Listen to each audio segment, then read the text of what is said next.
Hi, I'm Elaine.Bayless with Inspire Coaching. I'm the voice of reason for overwhelmed moms and women in transition. And this is my blog post for the week. It's about 3 different ways that self-care is not a massage. And just a disclaimer, I have a massage therapist. I get massages. I love a massage. And I think it is a very important part of my self-care. What I'm getting at here is the distinction between self-care as a simple indulgence versus self-care as part of your daily routine and something that you do every day for purposes beyond physical pleasure. And as you remember from my post a couple weeks ago, there's nothing wrong with pleasure, but self-care is a lot more than that. So, 3 ways. The first thing, self-care is not indulgence for the sake of indulgence. It's really not. I go get a massage because I think it is good for my body to get that kind of treatment. I go to a chiropractor for the same reason. I believe the chiropractor is doing my body good. It's part of my physical health. I talk about treats a lot. I really advocate, eat something delicious, listen to something beautiful, smell something fragrant. I'm not advocating this just to indulge yourself for the sake of indulgence. I'm advocating this because that sort of physical pleasure, those little tiny treats, are an essential part of caring for this amazing physical body that you have been given. So self-care is not indulgence for the sake of indulgence. It is about some indulgence and some pleasure, but it's not for the sake of those things. It is actually for a higher purpose, for actually taking care of your body. It is good for your body to activate those senses.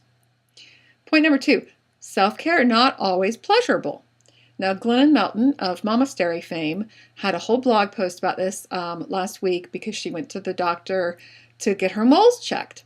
And she made this point very eloquently that self-care is not always fun. And so this is the time when I say, have you had your teeth cleaned in the last year? That is a very important part of self-care. Have you had a pap smear in the last year? Are you due for a mammogram? Because I can tell you from personal experience, it sounds horrible. It's really not that bad. I mean, honestly, really not a big deal. Just if you need one, go get one. Take care of your physical health. Whatever kind of doctor, if you don't do Western medicine, then go to an Eastern medicine, an alternative medicine doctor. I personally know 2 doctors who practice different forms of medicine. And, email me, I'd be happy to refer you. It's not always pleasurable, self-care, but it's essential. And there's the other piece of relationships. Is there a conversation that you're just putting off having? Is there a person you're avoiding right now? Have the conversation. The long-term results are worth the short-term discomfort. Finally, quite often, the third way self-care is different is quite often self-care is free. Okay? And this is what I mean. I want you to treat all 5 of your senses every day.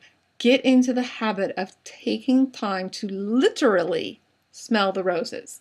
I have iris blooming right now. They're blooming all over. They're beautiful. I think they have the most amazing smell of any flower. And whenever I walk outside, I take a minute to smell my iris because they only bloom once a year. And by gosh, I'm going to enjoy that smell. Even in the total chaos of your crazy early morning running around, getting kids dressed, getting yourself dressed, you can take 5 seconds to smell whatever is in your cup, whether it's coffee or tea. Take 5 seconds to inhale it and appreciate it. So there are sensual pleasures all around us, free and available for the enjoyment.